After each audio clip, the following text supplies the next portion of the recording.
Il était une fois, dans un royaume déchiré par les ambitions, un prince oublié. Son nom, Kaël.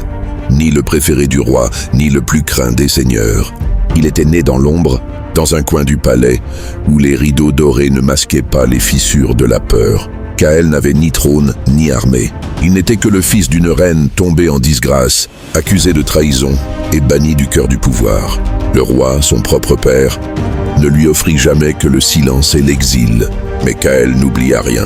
Pendant que ses demi-frères se pavanaient dans les banquets, il apprenait à manier l'épée dans les bois, à lire les stratégies des anciens généraux, à écouter le vent avant la tempête.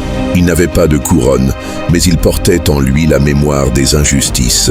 À 17 ans, il vit son peuple souffrir sous la tyrannie d'un roi devenu fou. Les impôts saignaient les villages, la guerre déchirait les frontières et le palais dansait toujours. C'est alors que Kaël fit un choix, pas un cri, un serment.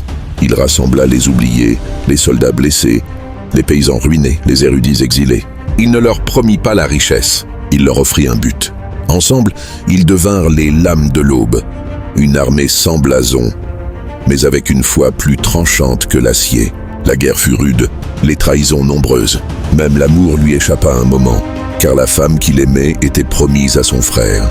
Mais Kaël comprit que dans la vie, on ne conquiert pas un trône par vengeance. On le mérite par vision. Et un jour le roi tomba, non pas sous une lame, mais sous le poids de son propre mépris. Kaël n'avait pas besoin de couronne pour régner.